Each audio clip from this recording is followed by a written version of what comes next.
चलो भाई आ जाते हैं आगे की बातचीत। देखो cash flows from operating activities पढ़ लिया, cash flows from investing activities पढ़ लिया।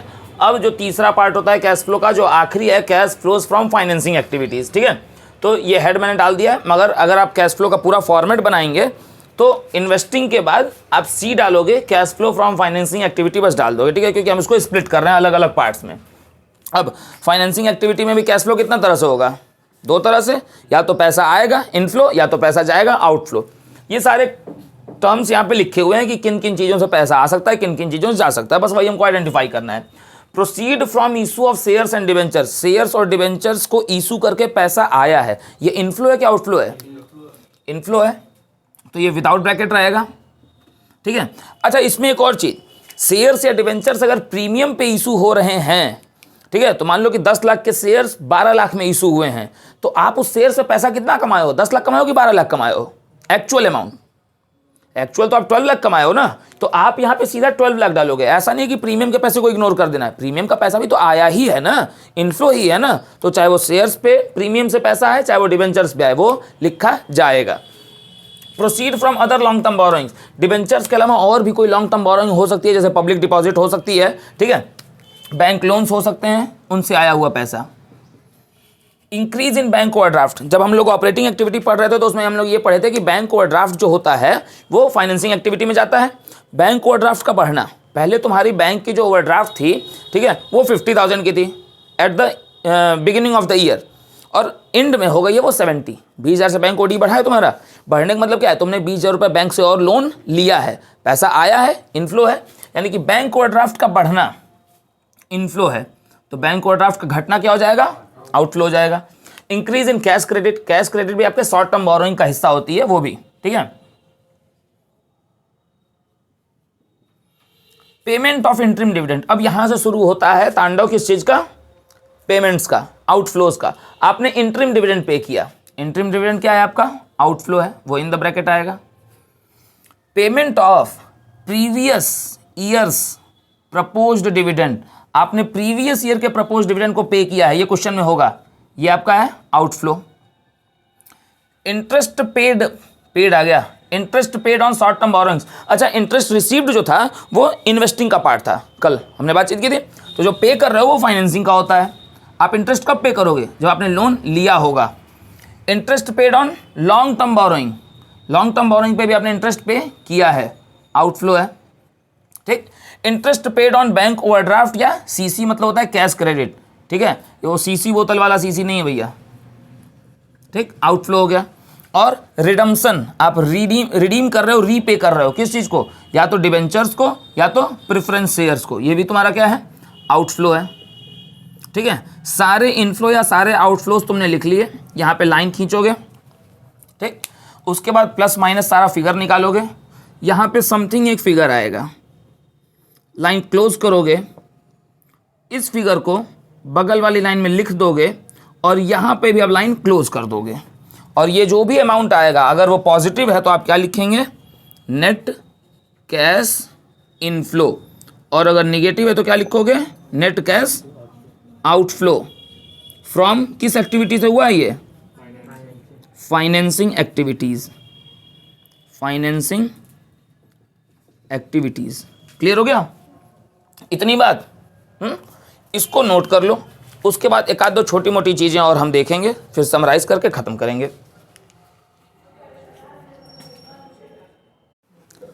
देखो अपन कुछ जरूरी चीज़ों की बातचीत करते हैं। प्रपोज डिविडेंड करके तुमको मिलेगा एडिशनल इन्फॉर्मेशन में, ठीक है, जब बैलेंस शीट से कैश फ्लो बनाने को अगर पूरा आएगा तो प्रपोज डिविडेंड बैलेंस शीट में कहाँ दिखाया जाता है। सबसे पहला क्वेश्चन ये है कि प्रपोज डिविडेंड बैलेंस शीट में कहाँ आता है। तो आमतौर पे जब 1 नंबर में ये क्वेश्चन आएगा तुम्हारा पहले चैप्टर से, तो हम लिख देते हैं कि प्रपोज डिविडेंड जो होता है वो करंट लाइबिलिटीज़ में आता है, ठीक है, शॉर्ट टर्म प्रोविजंस में या अदर प्रोविजंस में आता है। नहीं, प्रपोज डिविडेंड जो होता है वो बैलेंस शीट में आता ही नहीं है।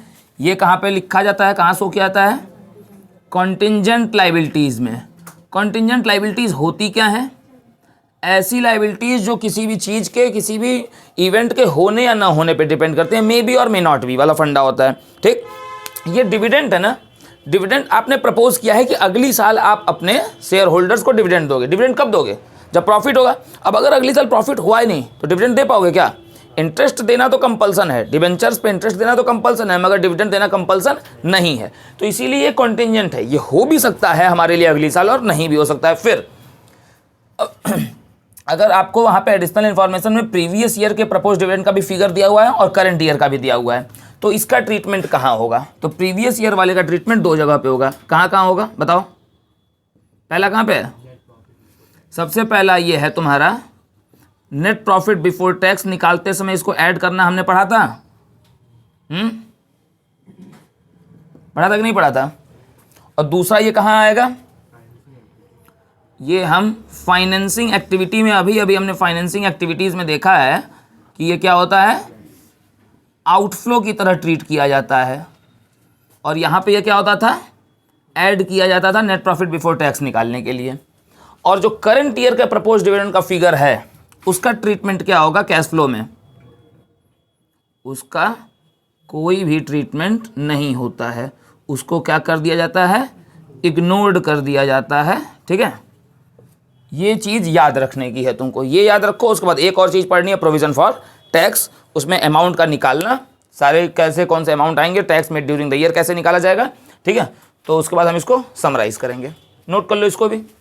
कोई डाउट इसमें किसी को भी कि प्रीवियस ईयर प्रपोज डिविडेंड के दो इफेक्ट होते हैं, एक तो नेट प्रॉफिट बिफोर टैक्स निकालते समय हमने ऐड किया करना सीखा था, चार चीज़ें ऐड होती हैं नेट प्रॉफिट बिफोर टैक्स निकालते समय। कौन कौन सी?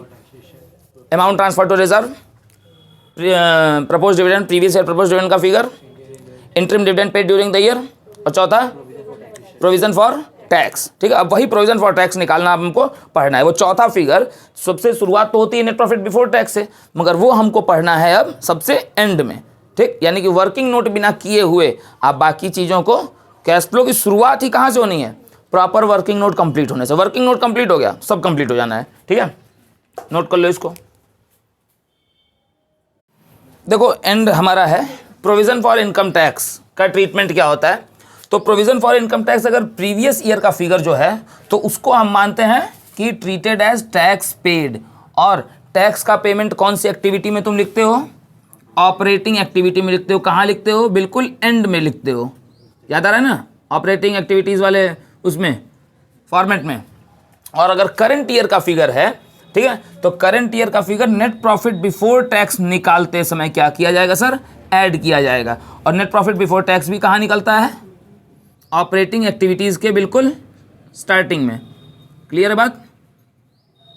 ठीक है, यानी कि प्रीवियस ईयर का ऑपरेटिंग के बिल्कुल एंड में जाएगा और करंट का ऑपरेटिंग के बिल्कुल बिगिनिंग में, स्टार्टिंग में जाएगा। अब सबसे ज़रूरी चीज़ कि आपको provision for income tax account बनाना क्यों कंपलसरी है, उसकी ये दो वजह हैं।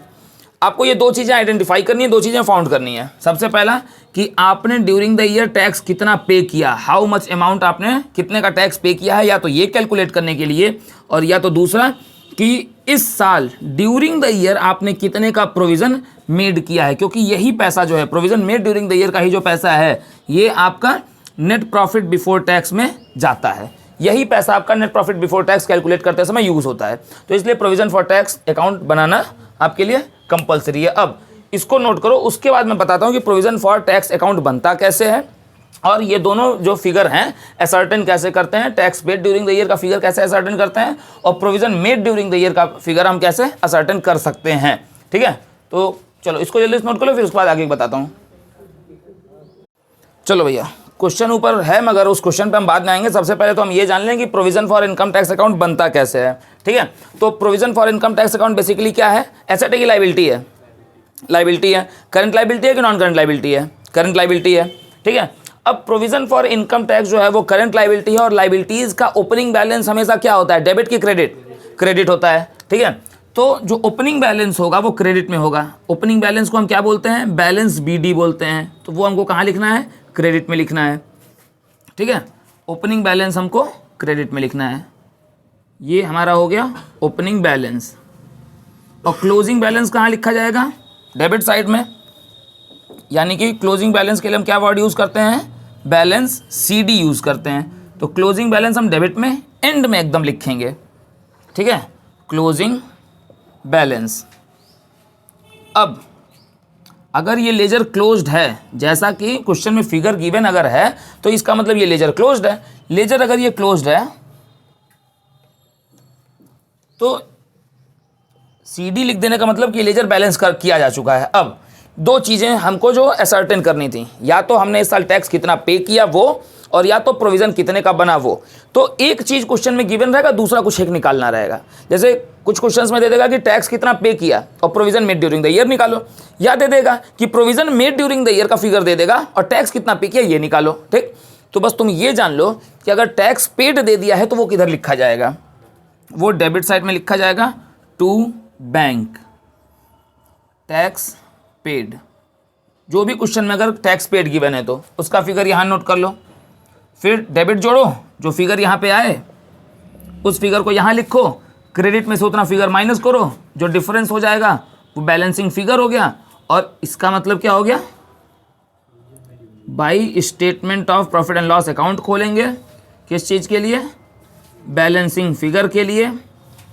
ठीक है, और इसी का मतलब क्या हो जाएगा तुम्हारा, इसका मतलब हो जाएगा, इस फिगर का मतलब हो जाएगा, ये जो यहाँ पे मैंने मार्क किया है इसका मतलब हो जाएगा कि ये है आपका कौन सा figure, provision made during the year. ठीक है, इसका मतलब हो जाएगा provision made during the year. ठीक, जस्ट इसी का अपोजिट कर लेते हैं तुरंत अभी। ओपनिंग बैलेंस क्रेडिट में डाला, क्लोजिंग बैलेंस डेबिट में डाला, तुमको provision made during the year का फिगर गिवन है तो वो यहाँ लिख दो। भाई लिखने के लिए तो वही अकाउंट खोलना है, by statement of profit and loss लिखो, by statement of profit and loss, और ये फिगर यहाँ डाल दो। ठीक है, तो अब तुमको क्या निकालना होगा, इसका मतलब टैक्स पेड निकालना होगा। तो ये क्रेडिट जोड़ो, यहाँ पे फिगर डालो, इस फिगर को उठा के यहाँ लिखो, डेबिट में से माइनस करो, जो आएगा वो यहाँ पे बैलेंस कर दो। क्लियर हो गई बात। दोनों में से कुछ एक आना है, या तो आपको टैक्स पेड पूछना है और या तो आपको provision made during the year पूछना है। दोनों में से कुछ ही एक आना है, दोनों नहीं आना है। ठीक है, तो ये फॉर्मेट नोट करो। उसके बाद हम इस क्वेश्चन में देखेंगे कि हमसे क्या पूछा है, और हम दोनों का ही क्वेश्चन देखेंगे। एक बार हम provision made during the year निकालना सीखेंगे और एक बार हम एक्चुअल टैक्स पेड जो हुआ है वो निकालना सीखेंगे। क्लियर। और दूसरी तुरंत एक जवाब दो, provision made during the year जो हम निकाल रहे हैं किस चीज़ के लिए निकाल रहे हैं, ये हम निकाल रहे हैं नेट प्रॉफिट बिफोर टैक्स के कैलकुलेशन के लिए। ठीक, और ये टैक्स पेड अगर हम निकाल रहे हैं तो ये हम किस चीज़ के लिए निकाल रहे हैं, ऑपरेटिंग एक्टिविटीज़ में एंड में जो टैक्स पेड है उसका फिगर असर्टेन करने के लिए। क्लियर हो गई बात। ये फॉर्मेट नोट करो, फिर हम इसी दोनों को एक एक बार हम देखते हैं। चलो देख लो भैया, एक क्वेश्चन है अपने ने यहाँ पहले ही नोट किया हुआ है। प्रोविज़न फॉर इनकम टैक्स का ओपनिंग फिगर कितना है हमारे पास, 210 है कि 150 है, 150 है। ओपनिंग फिगर कहाँ हम लिखते हैं, तो हम यहाँ लिख देंगे बाई बैलेंस ब्रॉट डाउन, कितना हो गया 150। क्लोजिंग बैलेंस कितना है वो एकदम एंड में लिखेंगे, डेबिट साइड में क्या लिखेंगे, टू बैलेंस CD कितना है 210। अच्छा देखो, अगर आप सिर्फ इतना ही देख के खुश हो जाते हो तो फिर वही कल वाली समस्या कि ओपनिंग बैलेंस था 1.5 लाख का, क्लोजिंग बैलेंस है 210 का, इसका मतलब हमने इस साल प्रोविज़न कितने का बनाया होगा 60,000 का, और हम मान लेते हैं और हम इतना ही से काम खत्म कर देते हैं। ये फंस जाएगा आदमी। ठीक, सवाल में साफ साफ एडिशनल इन्फॉर्मेशन में बोल दिया है कि provision for tax made during the year is 235। Provision for tax जो मेड ड्यूरिंग द ईयर होता है वो कहाँ लिखा जाता है, डेबिट में कि क्रेडिट में, क्रेडिट में। किस अकाउंट को ओपन किया जाता है, statement of profit and loss को। कितने का हुआ 235, 150 में 235 ऐड कर लो, कितना हो रहा है 3,85,000, पक्का है ना, 385। तो इधर भी आ जाएगा क्या आपका 385,000। मगर डेबिट में चूंकि ये अकाउंट बैलेंस ऑलरेडी है, CD ऑलरेडी लग चुका है, मगर डेबिट में ये फिगर 210 ही है, तो डिफरेंस अभी भी डेबिट में कितने का आ रहा है 1,75,000 का। अब बैलेंस बराबर हो गया, बैलेंस बराबर हो गया तो कोई अकाउंट तो खोलना पड़ेगा ना, सस्पेंस तो नहीं खोल सकते। लिखेंगे हम टू बैंक, किस चीज़ के लिए, बैलेंसिंग फिगर के लिए। हम ये काम खुद से करेंगे। और इस टू बैंक का मतलब क्या होगा, टैक्स पेड, ठीक है, ड्यूरिंग द ईयर। और ये टैक्स पेड कहाँ शो किया जाएगा, ऑपरेटिंग एक्टिविटीज़ के बिल्कुल एंड कॉलम में। पहला फंडा क्लियर हो गया, टैक्स पेड हम निकालना सीख गए। अब हम एक क्वेश्चन और बनाते हैं जिसमें हम provision made during the year बनाना सीखते हैं। ठीक है, इसको नोट करो, फिर हम अगला क्वेश्चन और करेंगे। ठीक है, देखो भैया, अभी हमने एक क्वेश्चन देखा जिसमें प्रोविजन फॉर इनकम टैक्स का ओपनिंग क्लोजिंग बैलेंस था 150 210 ऐसे कुछ फिगर था ना, ठीक है। और मगर उस क्वेश्चन में एडिशनल इन्फॉर्मेशन में क्या था कि provision for tax made during the year का फिगर गिवन था। ये क्वेश्चन जो हमने बोर्ड पे लिखा है, ओपनिंग बैलेंस यहाँ पे है, क्लोजिंग है, ठीक है, मगर यहाँ पे लिखा हुआ tax paid during the year, यानी कि इस क्वेश्चन में तुमको क्या निकालना है। पिछले क्वेश्चन में provision made during the year था तो टैक्स पेड निकाले, इस क्वेश्चन में टैक्स पेड है तो क्या निकालना होगा, provision made during the year. Opening balance कितना है, ओपनिंग बैलेंस हम क्रेडिट में लिखेंगे by balance BD। Opening balance कितना है 3,20,000 320। क्लोजिंग बैलेंस कितना है वो एंड में हम लिखेंगे to balance CD। Closing balance कितना है 4 लाख। क्लोजिंग बैलेंस जैसे ही दे दे अकाउंट क्लोज कर दो बिना सरमाए। अब टैक्स पे हुआ है, टैक्स पेड किधर लिखा जाता है, डेबिट में, टू बैंक, पेमेंट भाई बैंक से ही होनी है, टू बैंक कितना हो गया 280,000। डेबिट जोड़ लो भाई, डेबिट ही ज़्यादा है, साफ साफ दिखाई दे रहा है, दिखाई दे रहा है कि डेबिट ज़्यादा है। डेबिट का जोड़ कितना आ रहा है 680, 6,80,000, 680 यहाँ भी पड़ जाएगा। मगर क्या डेबिट और क्रेडिट दोनों बराबर हैं, क्रेडिट कम है कितने से, यानी कि इसको हम कौन सा अकाउंट लिखेंगे, by statement of profit and loss for balancing figure. और ये जो बैलेंसिंग फिगर है ये किस चीज़ के लिए है, ये statement of profit and loss क्या शो करता है, ये शो करता है provision made during the year. और ये provision made during the year कहाँ लिखा जाएगा, ऑपरेटिंग एक्टिविटीज़ में नेट प्रॉफिट बिफोर टैक्स निकालते समय ये फिगर 3,60,000 रुपये क्या किया जाएगा, ऐड किया जाएगा। क्लियर हो गई बात, इसको नोट कर लो। उसके बाद आते हैं कि एकदम कंक्लूजनरी नोट पे कैश फ्लो के।